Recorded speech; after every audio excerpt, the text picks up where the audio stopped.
Okay, so we are back after trying several times with Facebook Live. That's all I'm going to say. I know that it's going to work because I will record this and share it on YouTube and Facebook. So again, I'm really pleased to have Dr. Michelle McDowell with us, who is an educational and child psychologist, over 18 years of experience in London and the United Kingdom, I should say, because you probably moved around a little tiny bit. And I invited Dr. Michelle here because I would love for her to share with our digital parenting community just some of the things that she has been hearing in her office. So some of the things that are concerns for parents, especially during the pandemic and lockdown as we're easing out. Perhaps some tips for the summer and just anything inspirational for our digital parents to keep going. So now it's on you. Go. Thank you. So we got there in the end. Thank you very much for inviting me, Elizabeth, to your wonderful group. And I'm so sorry that we weren't able to do it live, but we're still here. And I think this is just a metaphor for our lives at the moment. We've just got to get on with it, you know? Yeah. So thanks very much. So like Elizabeth said, my name's Dr. Michelle McDowell. I'm an education and child psychologist and have been so for nearly, I think it's nearly 19 years now, actually. So a long while. Over the time, I've worked with a range of parents with children with a range of needs, right from neurodevelopmental needs to cognitive to behavioural needs. And I support them, assess them in school, work with parents, the social services, and also a range of other professionals to really cater to their needs as much as possible and offer support and care, really. Now, over time, what generally happens is we see patterns as professionals as we go along. We'll see patterns in behaviour. And what tends to occur is we'll then look and think, oh, actually, there seems to be 3 or 4 children that are experiencing the same thing. And as that goes on, more and more professionals tend to notice this pattern. And over time, we might well say, well, actually, this needs a further investigation. And that's pretty much what's happened with internet gaming disorder. So it's at this kind of exploring and investigation stage, really, where people are trying to find out more.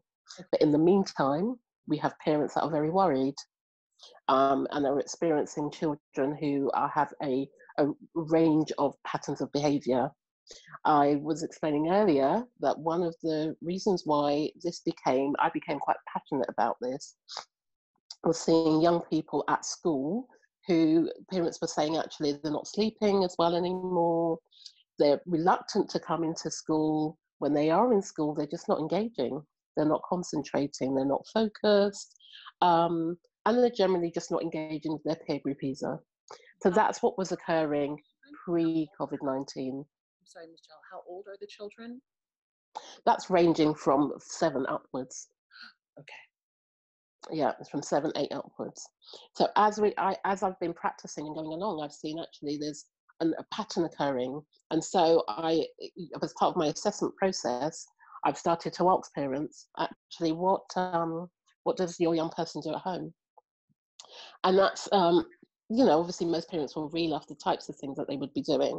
But what we were seeing over time is that it was the same pattern of actually they're spending a certain amount of time per day or per evening on, I'm not going to name the games, right, but a range of games. And the parents would then say it's such a challenge to get them off. When I ask them to get off, I'm having what we now call a tech tantrum, where they're screaming, shouting, anger outbursts, really difficult to emotionally regulate. So, it seemed this pattern was occurring. But what was also happening, I found, were parents, not intentionally, but just didn't have a real hold on actually how long the young person was gaming for. So I then started to kind of investigate, could we do a little bit of a timetable for the last week of roughly how much time you think they've been on? And so I would go through a normal day, a typical day. And I have to say, I think almost 100%, when we've done the adding up, parents have been shocked. They've not realised actually how much time. So what they would think is, just a moment really has amounted to, my most extreme at the moment has been over 40 hours. And this is a young person that's actually at school. So literally every hour outside of school, even on the walk home, they were gaming and on technology. Right. And I Now, want to make a distinction here, though, too, though, because you're saying gaming. So yes, children who are on, they are really just gaming. It's not, 'cause I always try to tell parents, it's the yeah, quantity. It's look to see yes, what, not quantity, the quality. Look to see what they are doing online. They could be studying Spanish or doing Latin verbs or whatever. But if we're just talking strictly gaming, I yeah. agree. We've got some issues here. Yeah. Yeah, yeah, Strictly you're gaming. absolutely right. And I always say that to parents, not all technology is equal. And especially if we can see in COVID-19, we've been reliant on technology. We've been reliant on screen time, and, when I've been working with parents over this period of time during the pandemic, I've been saying, look, let's separate it into, you've got the just general social time where your young person is interacting, we're interacting with our families, and it's a really important time over technology and forums like Zoom, it's like formats like Zoom. And then we've got so that's a purely sort of social connection element. Then we've got the learning and the very important learning element of technology and screen time. And then we've got the gaming and the kind of social media interaction, really. And so I was saying on a triangle, really the peak, the smallest part would be for the gaming and the technology. And then as we go down, so really at the bottom, it's more social interaction and education really at the bottom. And then as we go up the triangle, hopefully less and less, but quality interaction, but less of it.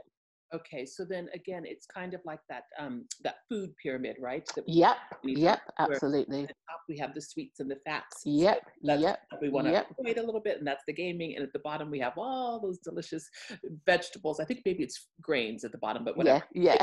Vegetables, all the stuff, so the social connections on the bottom. Okay, super. Absolutely. So I have a specific question for you, and that is, what would you advise parents to do when their child is having a tech tantrum?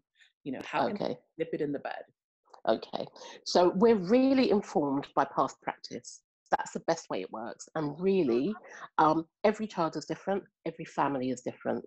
And we were talking about that in your great talk the other day with the late, I'm terrible with names, Oh, it was but Laura the Roblox. professor from Roblox, Oh, lady from Roblox, and yeah, professor. Dr. Michael Rich from Harvard. Yep. Great talk. And he was talking about quality and the quality interactions online. And I completely wholeheartedly agree with him. So every family is very different, and how they engage as a family with technology will be different. So what we have to do is focus on what the evidence is, what the information is. And that information is, when is your child gaming? How long are they doing it for? How long are they on screen? And then once you've got that information, you can work with it, even if it's a tech tantrum or you're working out a timetable. So going back to the terrible tech tantrum, which is, we had the terrible threes, but this is just a terrible tech tantrum. It can be awful. And I'm making light of it, but as parents have experienced, and I know it can be absolutely, fear-provoking, really. So I would say try and preempt it by having a contract, by having an agreement and a plan. Obviously, again, this will change dependent on the age of the child and what they're doing online. But if you're having this particular, right, okay, for each day, we're going to have this set amount of time that you are gaming for. I do understand that Michael was saying, actually, we don't want to be policing it. I slightly disagree with him here, because I think it's something that's tempting. And if you leave a child to it, a young person to it, they'll want more and more and more and more. And we know the chemicals that are produced in the brain that kind of entice us to want more and more and more of gaming in particular. So what I would be saying is actually preempt that by warning the young person previous to even starting the game. Actually, it's great that you want to do this, and I want you to enjoy and have fun and connect with your friends, which lots of them do online. So let's have agreement beforehand that this is a time that you can be on it for today.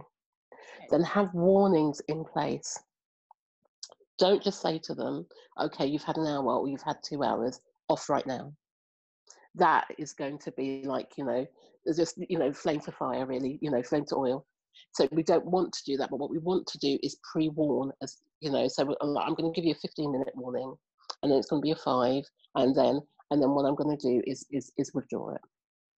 Now, most young people will, after a while, they'll challenge it the first time or the second time because they want to see that whether this boundary can be stretched. Right, of course. But over time, if you're able to stick to that boundary, they'll know actually that's it and it's time out. Okay.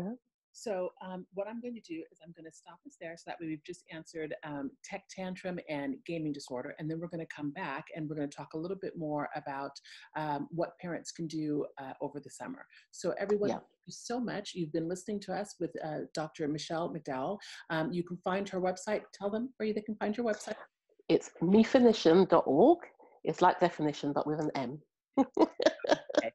And Dr. Michelle is also in our group, so if you want to send her a direct message, then you can, and she'll be happy to help you out with any sort of consultations or resources. Anyway, she's here for you. So stay tuned. We'll be right back.